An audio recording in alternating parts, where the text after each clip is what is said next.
Imagine a man who changed the world with the power of his thoughts. Surprising perspectives can lead us to a completely different way of life. He wasn't a great general, a wealthy merchant, or a king. Yet his ideas completely altered the course of human history. Immanuel Kant was a philosopher who tried to explain how humans could be good and moral, independent of the pressures and rewards of traditional religions. So, how can a person be good without religious beliefs? Kant dedicated his life to finding the answer. If you have read Immanuel Kant's works, be sure to mention it in the comments.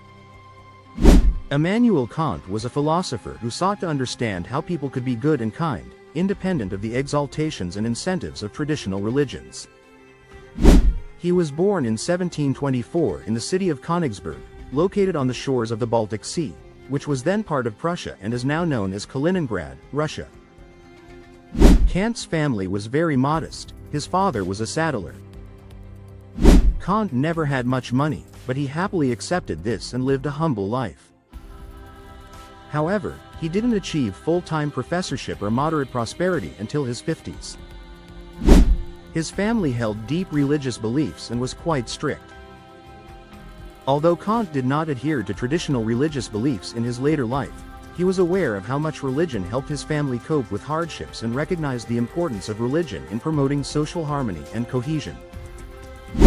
Kant was physically weak, frail, and far from handsome. However, he was very sociable, and some colleagues criticized him for attending too many parties. Eventually, when he was in a position to host guests, he set some rules for the conversations at his dinner table.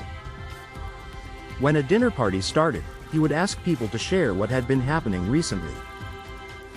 Later, he would encourage them to discuss an important topic, and finally, he wanted an entertainment period to ensure everyone left in a good mood. Kant died in 1804, at the age of 80, in the city of Königsberg, rarely feeling the need to leave it. Kant wrote during a period known as the Age of Enlightenment. In his 1784 essay, What is Enlightenment?, he argued that the distinguishing feature of the age was the increasing secularism. Intellectually, Kant welcomed the decline of faith in Christianity, but practically, he was somewhat concerned about it. He held a pessimistic view of human nature and believed that man was naturally inclined toward corruption. This awareness led Kant to formulate the most important project of his life: the desire to replace religious authority with reason, that is, the authority of human intelligence. Regarding religion, Kant summarized his views in his book, Religion Within the Boundaries of Mere Reason.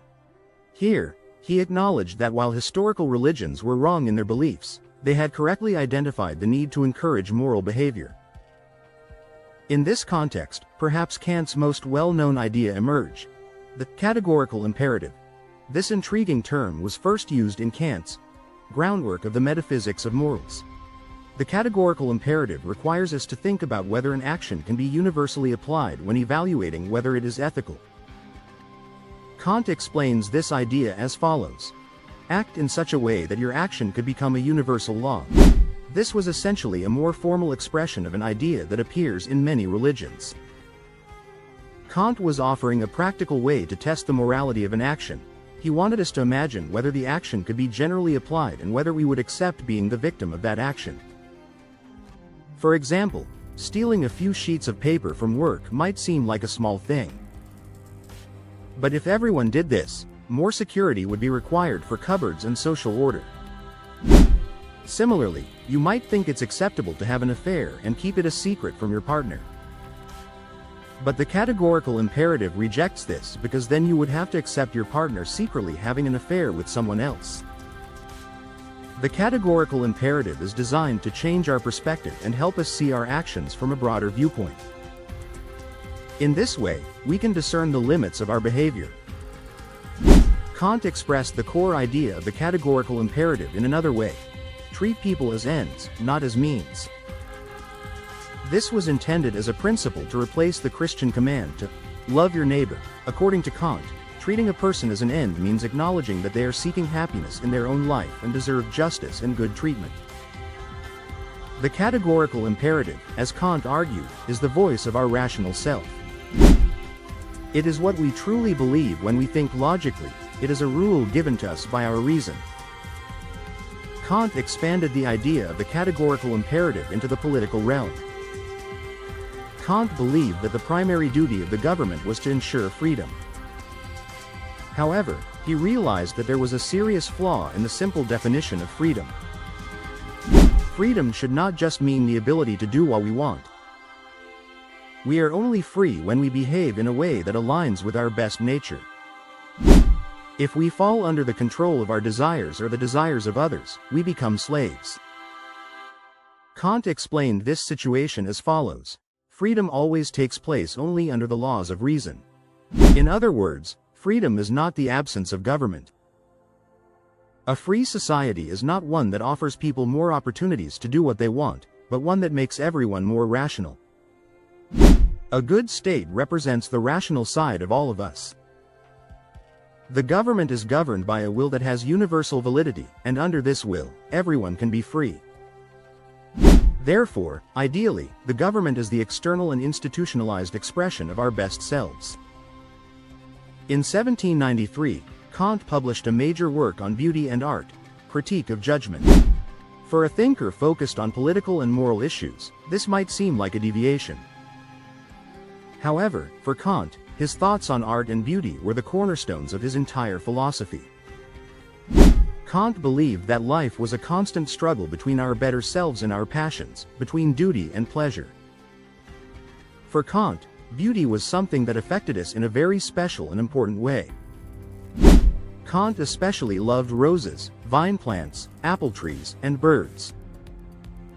Beauty, for Kant, is a reminder of our better selves and directs us toward them. Unlike many things in our lives, our love of beauty is, as Kant would say, disinterested. It takes us away from our narrow and selfish concerns, but it does so in an appealing and pleasant way, without being harsh or forceful. The beauty of nature is a constant, silent, and persistent reminder of our universal humanity. A beautiful flower is as attractive to a tired farmer as it is to a prince.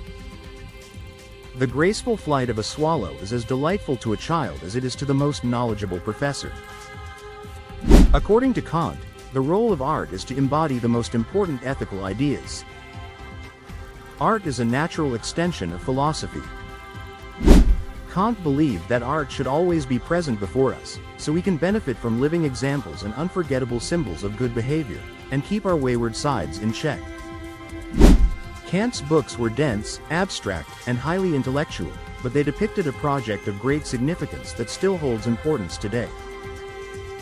Kant sought to understand how our better, more rational sides could be strengthened and how we could reliably triumph over the weaknesses and selfishness we are born with. Kant took on the task of developing, in a secular and rational way, what religions, though imperfectly, had always tried to achieve, making us good. Thank you for watching our video. Don't forget to subscribe to our channel for more